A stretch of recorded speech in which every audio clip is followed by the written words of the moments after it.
Welcome into the Beat Sessions, the place for all things music and where we do the listening for you. I'm your host, Mitchell Weary.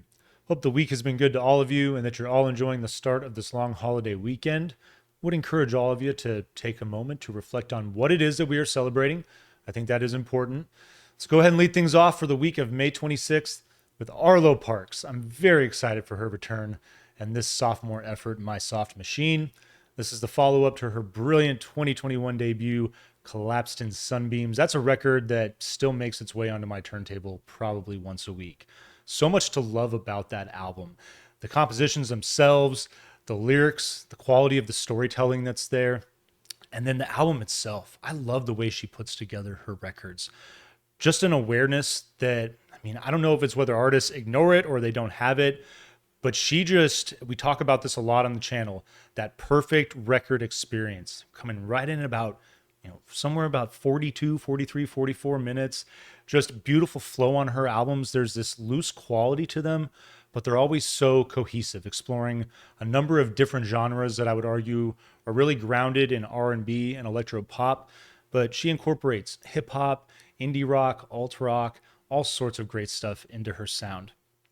It's really great to have her back with a new record. I want to lead this thing off with, after listening to it a couple of times, the biggest criticism that I've heard is that it feels like there's no growth here as far as the music coming off that last collection of songs. There's a lot of things about this record that feels very much the same. And while there's validity to that, I would argue a couple of things. The first is that she's 22 years old. Not only is she discovering herself as a person, but also still discovering herself as an artist. And so for as long as she's been creative in putting together compositions, I imagine that she has that style. There's been that process. There had to have been, more than just the songs that were featured on Collapsed in Sunbeams that she had written or, other things that she'd been working on. So for this record to kind of roll off, not just the success, because I don't think that's what this is. I don't think this is a cheap grab at, what that album did. But I think creatively, if she's at this age and she's in this groove, I think that this album is still close enough to Collapsed in Sunbeams where she has the rest of her life to show artistic growth. It's not anything that I'm concerned about. And this record, building off of that, kind of like the guy behind me, I'm not going to compare Arlo Parks to Bob Dylan by any means. But as far as her music, I think the focus really is the storytelling in her lyrics. It's very folk-minded, in my opinion. It's something that I cannot help but feel is a massive part of her sound. And, the guy behind me, his first 5 records, it was basically just him and his guitar and harmonica. Pretty much all sounded the same. So I think that, it's early. It's great to have her back. I love the sound that she's put together. So if this second record is sharing a lot of those different, a lot of those sounds that she was displaying on the first record, it's nothing that's going to burn me out. Happy to just switch back and forth between both of these records now. The collection of songs here, she's talking about the likes of My Bloody Valentine, Fontaine's DC inspiring this record. It's not as grounded in shoegaze and as an alternative rock and indie rock as I thought it would be. Again, that's okay. I love the electro pop influence. I love the R&B influence, hip hop when it's there. She's exceptional. And as always, great storyteller, showcasing the finest things in life and the things that can drag us down and that can really be frustrating to deal with. And so I love that balance. It's what life is all about, walking that fine line, managing that dynamic, because we're going to have good days and bad days, every single one of us. But it's the vivid nature with which she writes. And she's able to paint these detailed pictures. And while they might not be your life and your moment, there's a way of, those things that she's talking about resonating with people that it will remind you of something similar. I think of the song Weightless, which is fantastic. It's the 6th song. She's talking about strawberry text, this phase, the days of strawberry text. I have no idea what those are, what that is, but it doesn't matter because that reference, just hearing that, the emotion in her voice when she's singing, it took me back to a couple of people that I've dated in my past, and she's just so damn good at that. I love that about her. And being so young, it's great the way that she can write She can write songs that 16-year-olds relate to. She can write songs that 17, 70-year-olds can relate to.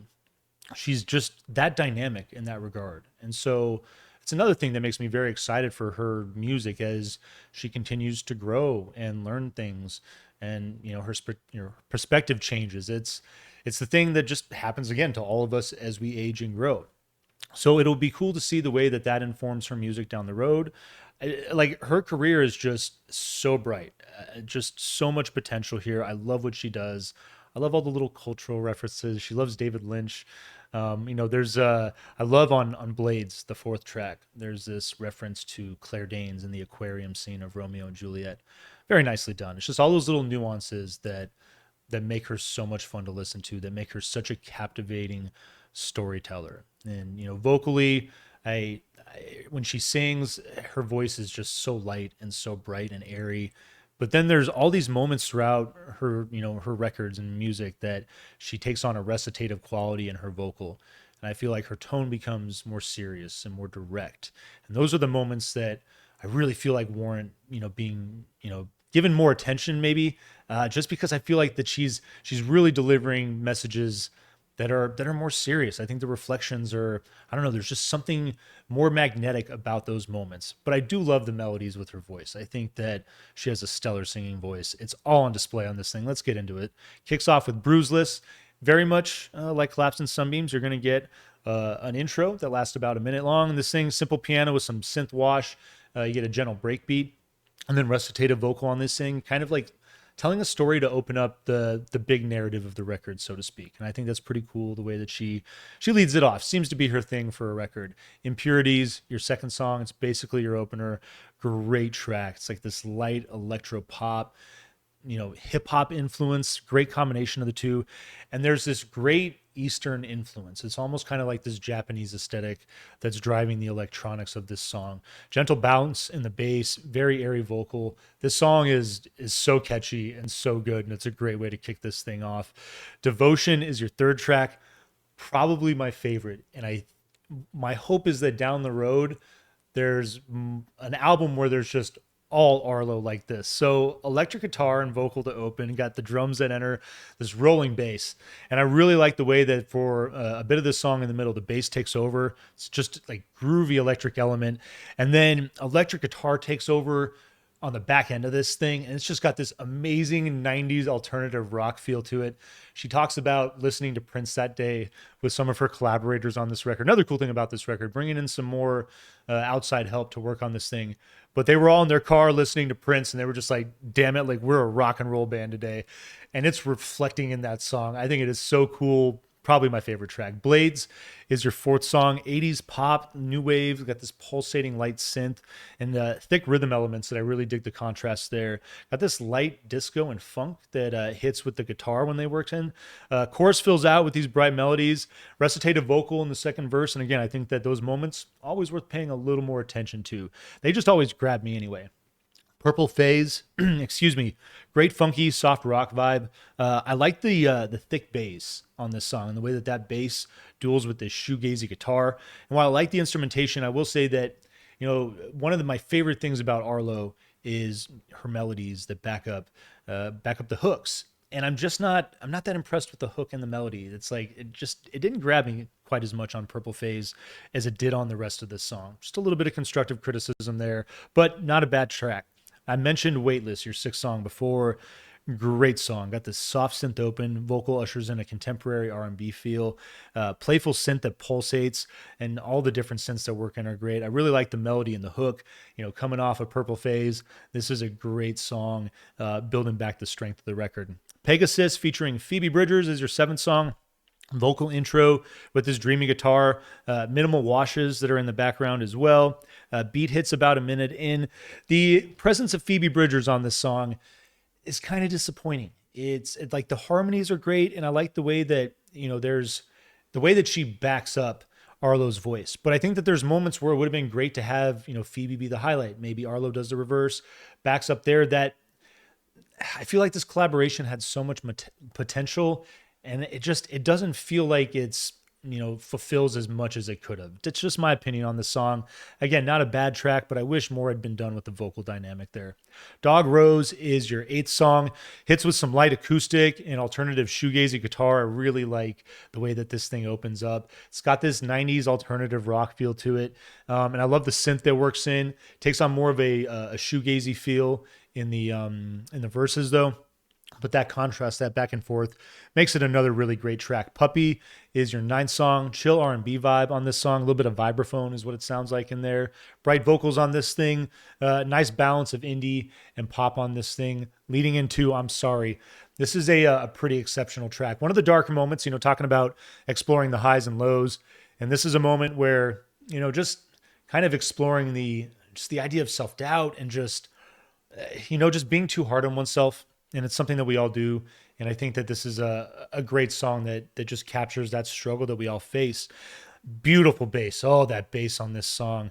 Love the jazz landscape that develops on this thing. Captures a bit of R&B as well. Electro pop and great moment with that recitative vocal as well. Leads into your penultimate track, Room, Red Wings. It's got this vocal and rolling drum to open, some keys to open as well. Simple arrangement that just really complements the vocal melodies that she's bringing to the table on this track. I love the way that this song just continues to build into the coda. Just really has a nice moment towards the end where it fills out and backs off into a little outro into your final track, Ghost, which has got this thick beat with light minimal keys, like that contrast there. Pulsating synths work in for the chorus. This is the beat drops for a bit in the bridge. So I really like the way the instrumentation kind of works out and becomes a little more minimal. Hits to close. Great way to close this thing out. If you're streaming it, there's a Mystery of Love, Sufjan Stevens song, actually, that she's covering. And a couple of acoustic versions of Blades and Dog Rose. But Arlo Parks, a very solid sophomore effort. No slump here. Really dig this record. And I think if you haven't given this a spin already, got to throw it down to enjoy this weekend for sure. We're going to vinyl please this thing. Hope you find this review helpful, and I hope you enjoy this project. Please like this video, share it, subscribe to the channel, do all the things to help us blow this project up in 2023, and stay tuned throughout the week for more album reviews. We'll see you next time on the Beat Sessions.